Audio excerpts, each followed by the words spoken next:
you for listening to this episode of Changes Big and Small. This is your host, Damian. Each week, I share research or interview guests to help you make changes in your life. This season, the focus is on finding your purpose. Today, I have the great pleasure of interviewing a special guest.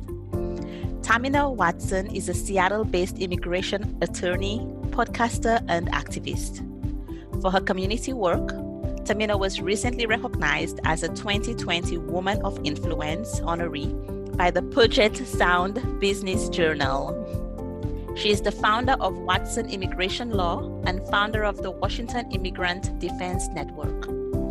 Tahmina works with leading national publications as a commentator and columnist and speaks around the country on immigration law and social justice issues.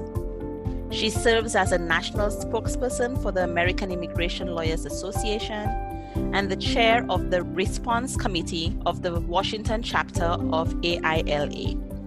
Tahmina also serves as a trustee of the board of King County Bar Association in Washington, a past president of King County Washington Women Lawyers, and a former board member of both the Asian Bar Association of Washington and Washington Women Lawyers.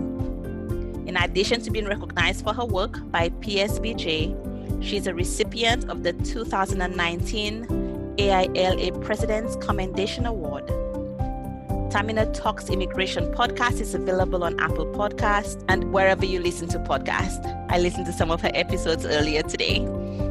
Legal Heroes in the Trump Era is Tahmina's second book, which was released last week.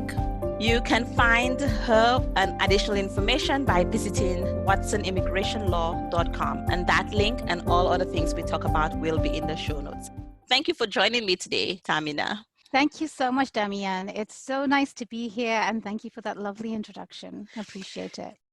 You're welcome. I wanted to make sure that I touch on so many of the different things that you are doing. And in fact, when I visited your website, I could see that you're doing even more than the things that I mentioned here. It's true. I imagine that one of the most exciting things right now is that your second book is about to be released, Legal Heroes in the Trump Era. Tell us a bit about that book and what compelled you to write it. Thank you so very much. Yes, the book is actually coming out on Friday. And the book is a compilation of stories from lawyers who have stepped up in the last 4 years, which includes the story of what I have done over the last 4 years as well. As an immigration attorney, it's been a very exhausting and difficult time because this administration has implemented a lot of adverse immigration policies. And as we look towards the future with a new election coming up soon, I was compelled to write these stories because there's a lot to learn from the past that you can use as you move ahead, whether it's good days or bad days. And so my hope is that people, particularly in America, but all around the world, will be inspired by the stories of ordinary people who have been doing extraordinary things. So who do you hope will read the book? Who's your target audience? You know, it starts with lawyers for sure, because we are at a time in history where lawyers really need to protect the rule of law in this country. As you might know, America has gone around the world to make sure that the rule of law is established properly, whereas we are in a time in history where the rule of law is in crisis right here. Lawyers have been trained in the rule of law, to the ideology of it. It's the basic framing of a society. And so when fundamental issues in a country is at stake, people around the world have seen the recent unrest that we have had in this country. We need lawyers for every aspect. So my target audience, firstly, are lawyers, but really it's a story about anybody stepping up in crisis. Whether you're listening in America, you're in Europe somewhere, or somewhere in a different part of the world, there are crises everywhere you go, whether it's a climate change crisis, whether it's a political crisis, whether it's a crisis that has been exposed because of the pandemic. Ordinary people will always step up, and they already exist.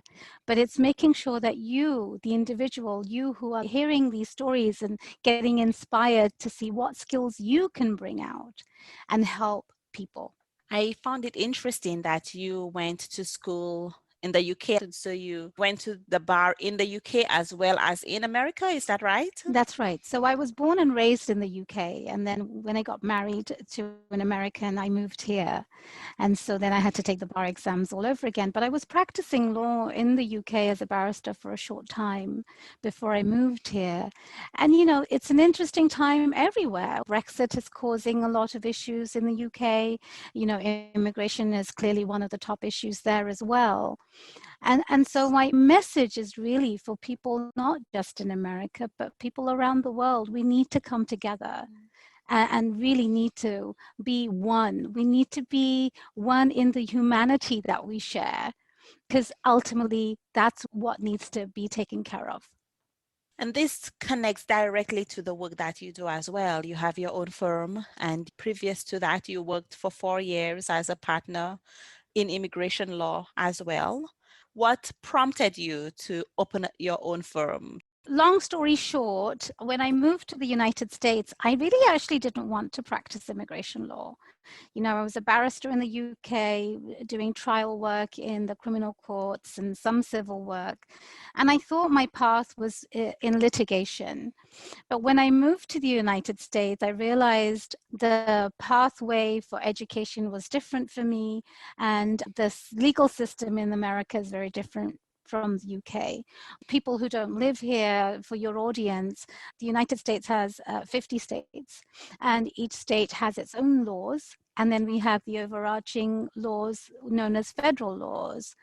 To practice in one state to another, often you have to have a license for that particular state, meaning that you have to then take the exams for that particular state. I took the New York bar exams because it was something I could do, having come out of law school in the UK. I didn't have to go to law school again. But then that limited me in the areas of law I could practice living in Washington state on the other side of the country. But immigration is federal law, and it just, very long story short, it landed on my lap. After grappling with my own internal demons about I don't want to practice immigration law, I said, okay, well, let me just do this for a little while. And what's interesting is the very first day I started practicing immigration law, I had this aha moment that this is what I was meant to do. And until I accepted it, it kept following me and following me and following me. And the reason I love it so much, it is very intellectually challenging, but you are actually seeing the impact on somebody's life immediately. You are also working with a variety of people, from the battered, abused spouse, often it's a woman, to the CEO who has invested a lot of money to open a business in the US, hiring lots of people. You get everybody in between. And when I file a case and I get an approval, the timeline could be maybe 6 months, sometimes a little bit quicker, but you're seeing the impact on somebody's life. And the most rewarding experience is when somebody screams in your ear knowing that they just got their green card. It's a privilege to have that excitement to share with somebody where their life has completely changed. And now in my office, whenever there's good news to share, I make sure that people in my team have the privilege of sharing that good news, because it truly is a privilege to impact somebody's life where their livelihood, their life, their security, stability is all now out of their concern. They can now live their life. It's been a very rewarding journey for the last 15 years. That's so important. And that directly connects to my next question, which is, Who are your clients? What do you do as an immigration lawyer? We hear about immigration lawyers and we might guess, but if you could tell us from your own perspective. Yeah, well, that's a really good question. Thank you. And it's one of the most basic things that it's difficult to understand what we do. On a very basic term, it's really somebody who wants to either live or work in the US. Somebody who wants to come here and find a pathway to stay here for longer than just 90 days, as Europeans do, or work here, whether it's for a short term or a long term. The way I describe it is I'm either uniting loved ones, or I'm helping people create dreams as well as fulfill their own dreams by opening businesses or hiring employees. And so the broad terms are family-based immigration and employment-based immigration. And within employment-based, often it's people who are investing. And so when somebody calls me, the typical question is, what do you want? Do you want to work here? Do you want to live here? If you want to live here, what are your connections? Do you have any loved ones? Who are they? Are those the people that can sponsor you potentially? Often it's a spouse or a fiance or a child or a parent. And one myth, I think it's very important for your audience to know, because we have a president who uses words out of context, and the understanding is family-based immigration is really immediate relatives. Parents, children, spouses, sometimes siblings, but I could describe it as bullseye. Bullseye, the direct relation, and only those people can come in. And on the outskirt, it's really siblings, as well as children who are married and have their own children. But that's it. And so when this president came into office, he started to use the word chain migration. And nobody really knew what chain migration was, but chain migration wasn't a commonly used word. It's really family-based immigration. He started to put a derogatory connotation to it, but it really is immediate family. And how long it takes to get here depends on the distance of the relationship, from the example of the bullseye. The other category is employment-based, where somebody will say, hey, I have businesses in South America or Europe or South Asia, I want to open a branch here. Or somebody will already be an American business owner saying, hey, I have an employee who lives in Korea, I want to hire that person. And so employment-based is often really finding visa categories to suit that particular situation. Now, America doesn't have that many visa categories, and you might have heard of H-1B visa. It's the most popular professional visa. But, you know, I also help entertainers who are musicians or dancers. It's been a privilege to help a lot of Bollywood actors and entertainers, but also religious workers, people who are coming here to be priests or imams or rabbis and teach religious education. And so that's how I get the experience of working with so many different types of people with different backgrounds. It enriches my team. It definitely enriches this country. Connected to that, what do you wish Americans knew about immigration? You know, the first thing I would want everybody to appreciate is that America is a land of immigrants. If you are not Native American, your ancestors came from somewhere, potentially from Europe. And often they came here because of religious persecution.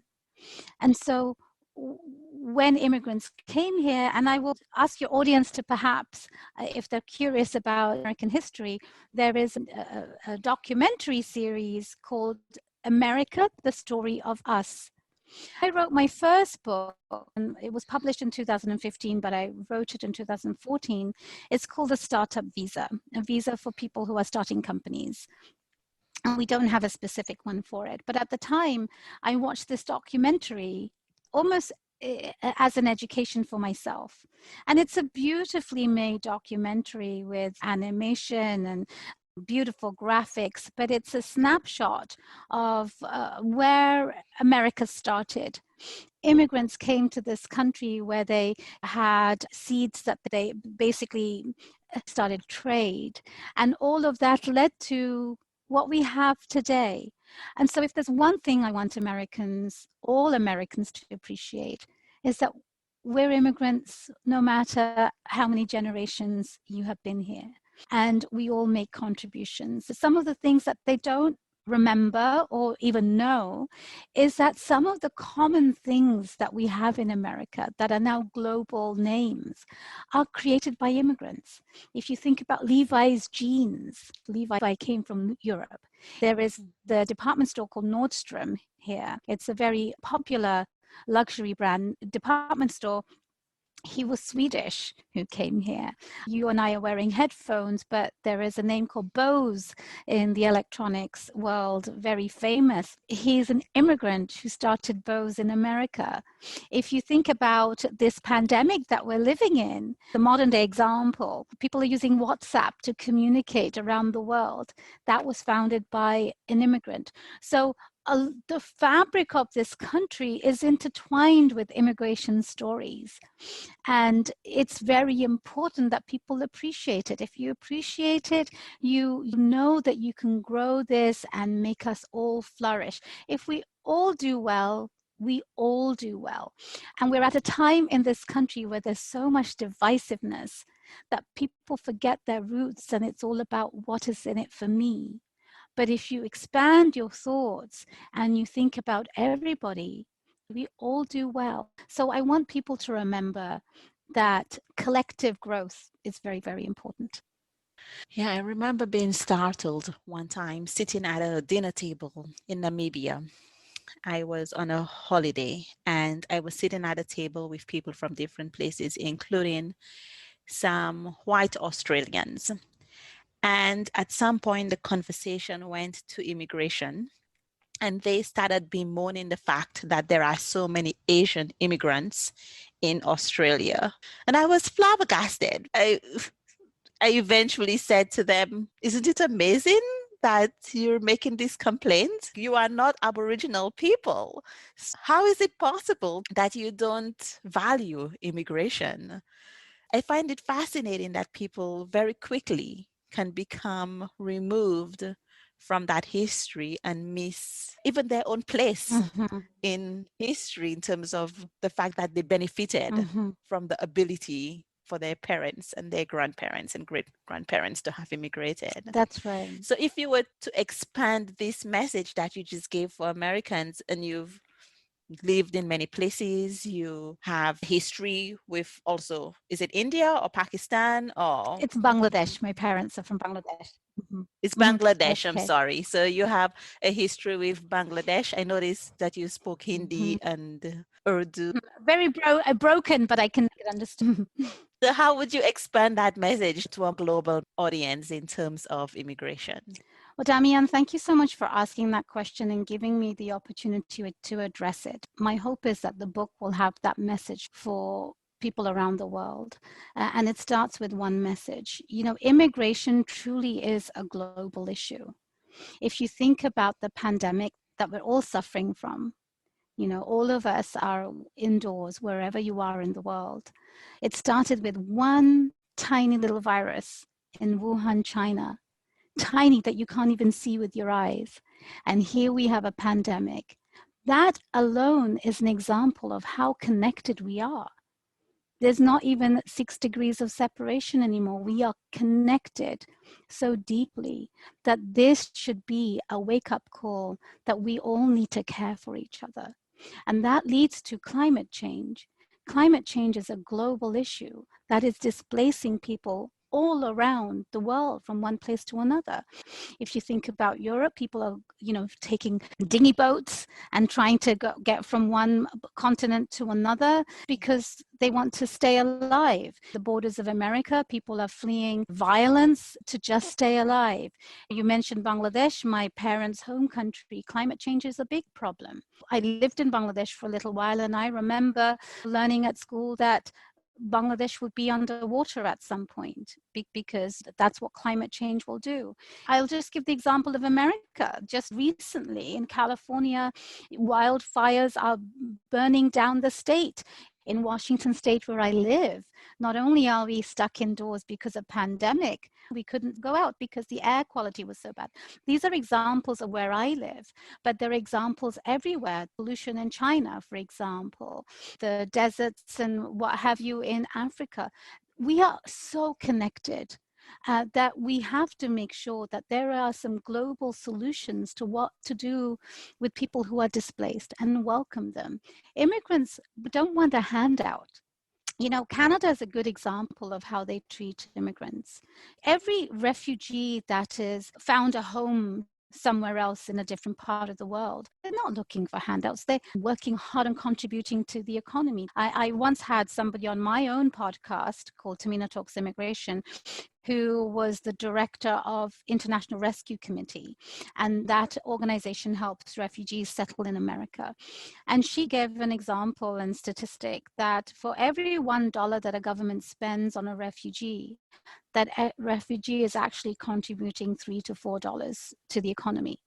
That is totally a different way of looking at refugee as an economic solution to various problems. So my message is we need a global solution to what immigration needs to be. Not necessarily open borders, because every country has its own issues. There needs to be some pathways to make sure that there are not necessarily open borders, but there needs to be more welcoming policies so that somebody who is dying across the world, whether it's from a cyclone or a hurricane, that's now the fourth hurricane destroying, you know, you're from the Caribbean.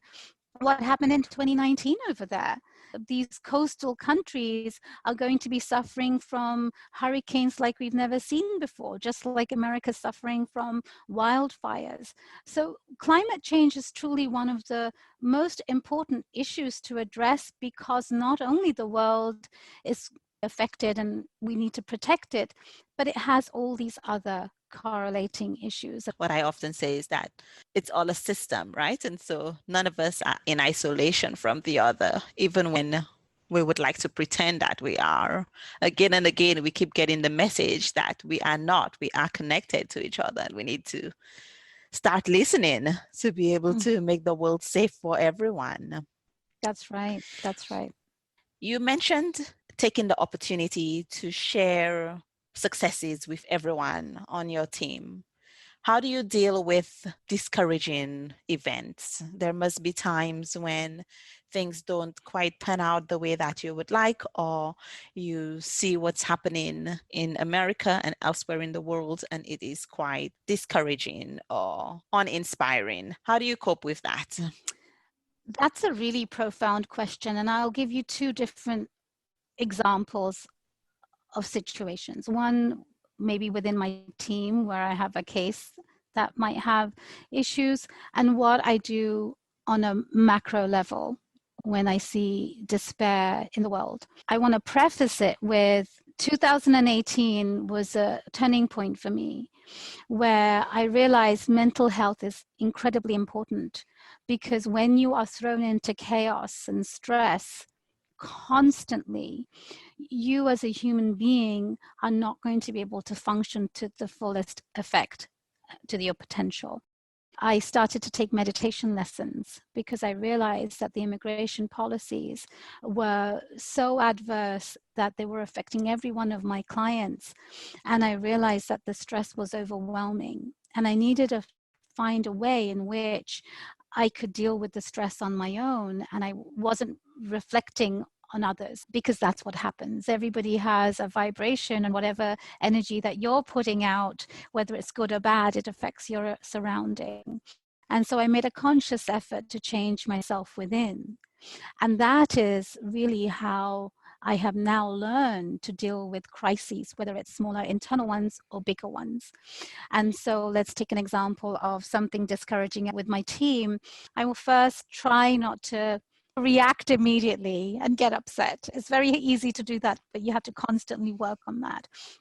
But once you've taken a step back to see what the problem is, then you can actually try to see what is the solution. What is the first solution? What is the second solution? What are the legal issues I need to research and figure out a way to fix it, and present the solution to the client, and then work with the client. And sometimes the problems are such that you can't do anything, and then it's about a mindset, depending on what the situation is. But making sure that you find the solution, there is the glass is half full or the glass is half empty. And I always choose to see the glass half full. There was a lesson to learn in whatever that issue was. We learn from that, make sure we solve whatever is at hand, and move on to make sure that we have learned from that lesson to then implement in the next situation.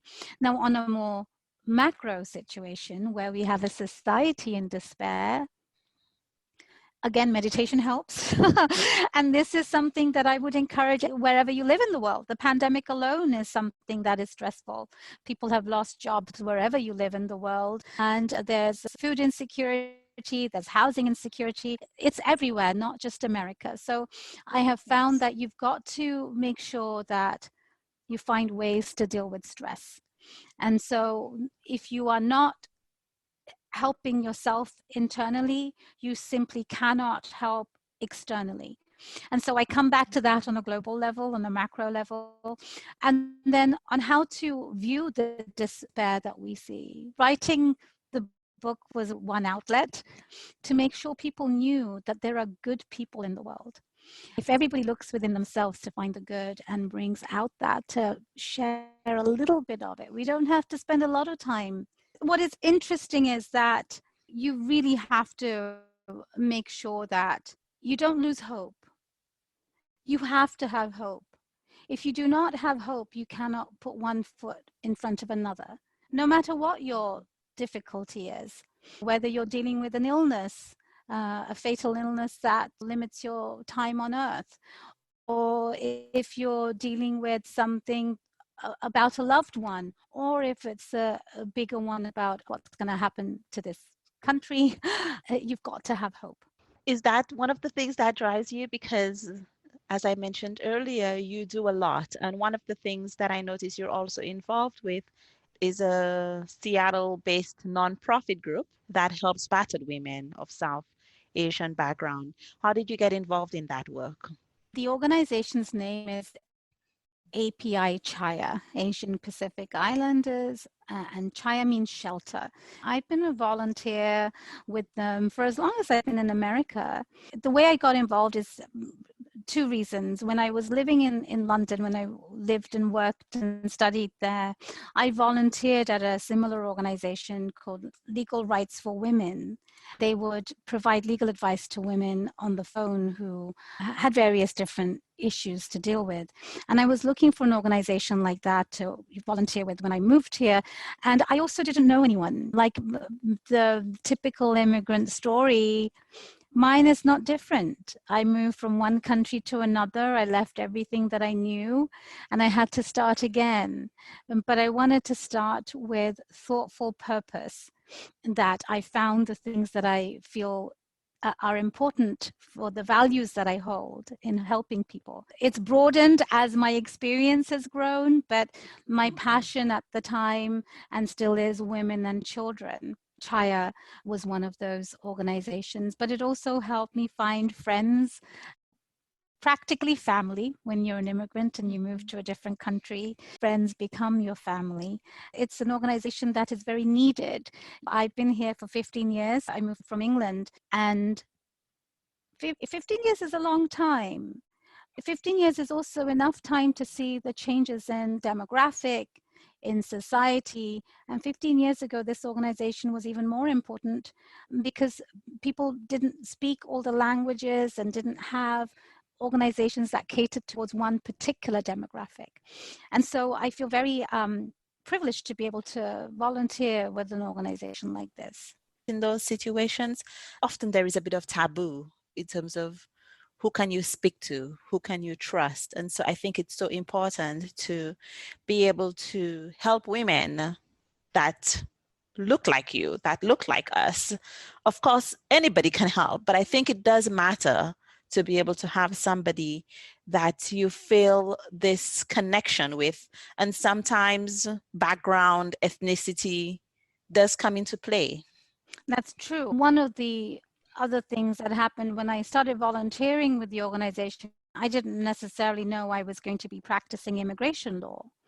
But in immigration law, I found a connection between these organizations because often the women that I was helping, and sometimes still help, needed that help to either leave and where to get shelter or food and what have you. Knowing the language, the culture, all of those issues are very important. Why can you not speak to your parents about the abuse that's happening back in India or Pakistan?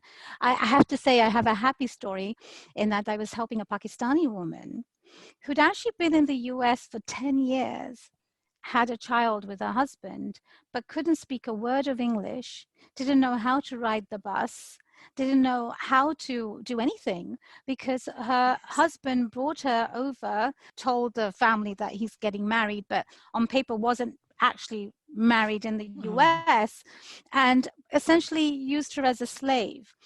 Eventually, she was able to leave that relationship. And when I saw her 2, 3 years later, I couldn't recognize her. She seemed like a different woman. She was smiling. She was confidently waiting for the bus, speaking in English, saying, "Thank you for helping me. I'm now taking my child to school." And that's part of the screaming on the phone example when somebody suddenly has a green card and they have freedom to do whatever they want to do, the stepping stone to get to where they need to go. Thank you for sharing that story, that experience of somebody that you worked with. I also read that you recently served on the Mercer Island School District Diversity Advisory Committee. What's that about? Oh, thank you for asking. It's interesting. It's probably one of my proud non-law involvements. My children go to the schools in this area, and I was very honored when I was invited to be part of the superintendent's advisory committee. And it was interesting because it was an eye-opener that a school, any school, not just a school where I live, a school anywhere in the world, is a mini example of society where children of different backgrounds, different languages. I lived in Bangladesh, I lived in London, and I obviously live here in Seattle. But people, wherever they live, there's always something that can be a distinguishing factor, whether it's religion or language or how you look. What I learned from this experience is schools are where we need to instill the values we want in our society. And I was very privileged to be part of the diversity advisory committee, which was so thoughtfully created with people from different backgrounds, so that the school could meet modern needs. I told you I've been here for 15 years and the demographic has changed and grown and become more diverse. Systems also need to evolve to meet those needs, but you can't evolve those structural issues without having the guidance of how to do it. And so I was very, very lucky to have that experience being part of a school district that is so caring and thoughtfully conscious about making those changes. And it made me realize that children truly are where we want to instill those values. As the pandemic had begun, I started a little mini meditation group. I wanted my children to learn it, but I wanted them to do it with their own friends. And so between March and June, I organized with a friend of mine a daily meditation session for many kids over Zoom, where we brought in meditation teachers from different parts of the world who donated 20 minutes a day for 3 months. And it's because I believe if we can instill these values in children, our next generation will be able to handle the complexities that we are throwing at them. That's wonderful. I think that is so important because often I see, especially at younger ages, children really do reflect the values of their families, of the communities that they're growing up in. Would you say that you are living your purpose? I think I finally am. I think, and I'm obviously still looking for my purpose, but my purpose for the moment is to use my skills, my knowledge, my background, and be in alignment with what I'm supposed to do, which is to use all of these for the betterment of people. and using that knowledge to potentially make changes in immigration law that helps not just people, but the country. You need to make sure there's a balance. And as I mentioned, there's an economic benefit to immigration. If I just take America alone as an example, we have about 40 million people out of work who Yes. are at the brink of potentially losing their homes if they haven't lost them already. If you've seen news articles, there are so many people in America who are waiting in line for food stamps and food banks.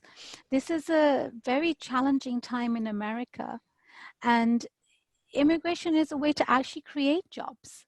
Bring in the people who can start innovative companies and hire people. I think I would love to be able to be part of a global immigration solution. I don't know what that looks like. That could be part of what my purpose is, but really to have a bigger impact and making sure that when I leave this world, my contributions are felt and remembered and my children carry on. Lovely. Do you have a challenge or a request or a call to action for listeners? Yes, I do, actually. I want them all to read my book to start with so that they can get inspired. The book is called Legal Heroes in the Trump Era. Be inspired, expand your impact, change the world. Read what ordinary people have been doing.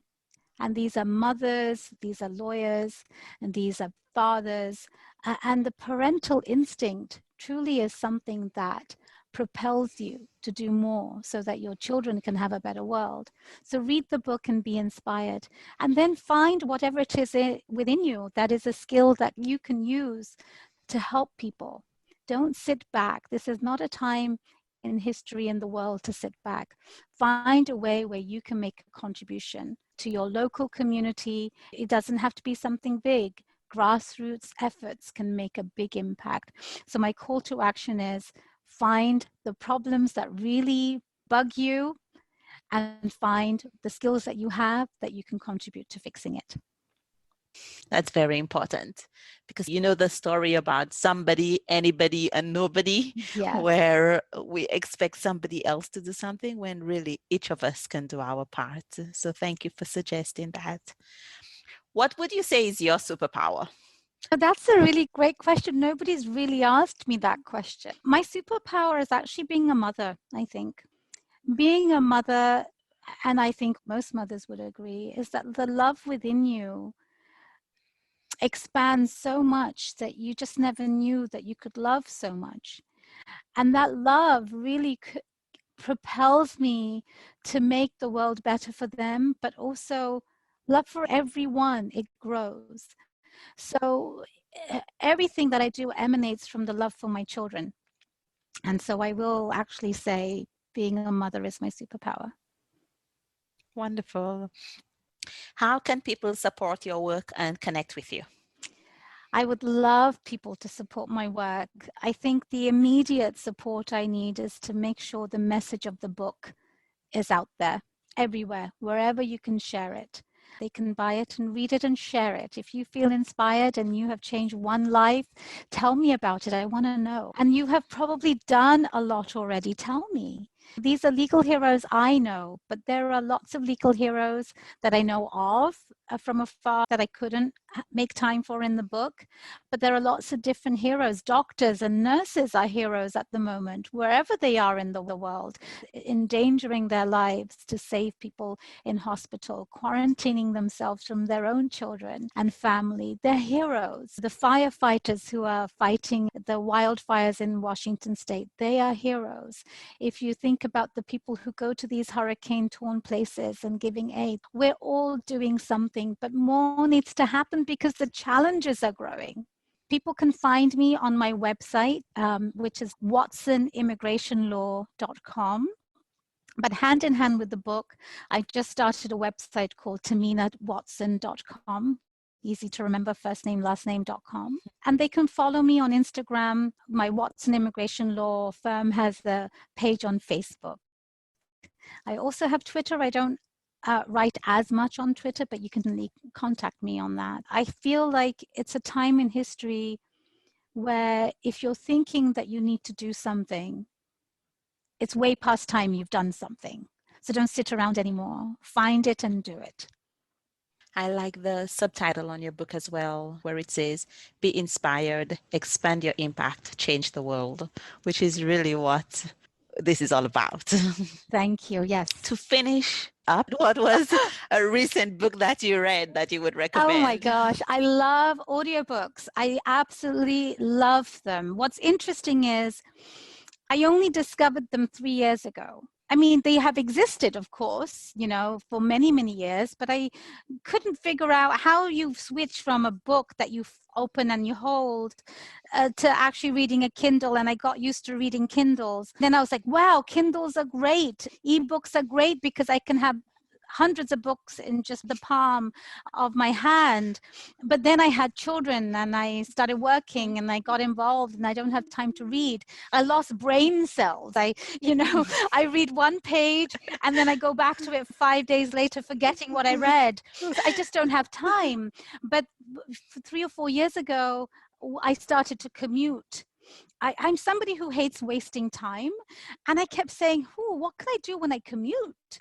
What do people do? Can I draft documents? Can I work when and I realized that actually I can listen. So I was listening to the radio and then I started to listen to podcasts, and I didn't quite get the podcast thing, even though I was doing radio myself. Mm-hmm. And that's when I discovered books. And to me, initially, it was just while I was driving. And then the book was so engaging, I thought, I can clean the dishes while listening to it. And then I realized, oh my gosh, I can fold the laundry while listening to this book.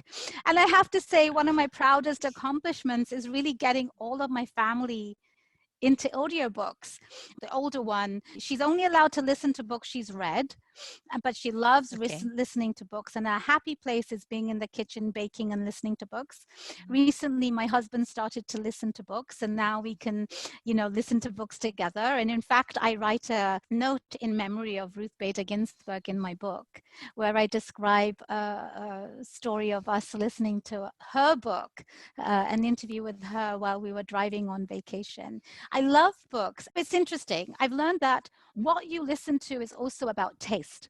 And I've gotten into meditation, so I listen to a lot of books about meditation, but I've also listened to a lot of books about self-improvement. One of my recent favorites is something my editor had suggested. The book was called "You Are a Badass," written by Jen Sincero. But I listened to a lot of immigration stories. There was a recent book that I highly recommend called The Almighty, I forget. I'll have to send it to you. Okay. But one of my other favorites was something called The Shock Doctrine, written by Naomi Klein. It's a book that's actually 10 years old. But as this administration was changing immigration policies, and I was looking down the road about what this means, I realized that this administration's strategy is really to keep all the people on our toes, keep us in fear and keep us in stress so they can make big changes. The shock doctrine really describes something called disaster capitalism, where often the handful of rich people at the top will look for disasters to capitalize on. That was one of my first books I listened to that just totally captivated me, and I've not stopped since. I love audiobooks, highly recommend it, and I'm a big fan of self-improvement. Wonderful. Thank you so much for making time to chat today. It was fabulous chatting with you. Yeah, thank you so much. I mean, you've asked a lot of very profound questions that I don't often think about. I just do. So thank you for bringing it out of me, and thank you for having me on your show. I hope your audience will enjoy the book and perhaps listen to my podcast, Tahmina Talks Immigration. And if people have questions, I'm always happy to connect. I feel as though I can't know enough people. I hope you've been inspired by this episode of Changes Big and Small. I invite you to leave a 5-star review for the podcast for any of the episodes that you truly enjoyed. You can leave the review wherever you listen to Changes Big and Small. Every week, I share additional resources in the Changes Big and Small Facebook community. Come join us and invite a friend that you think will also benefit from encouragement and support. Remember, change begins with one small step. Have a great week.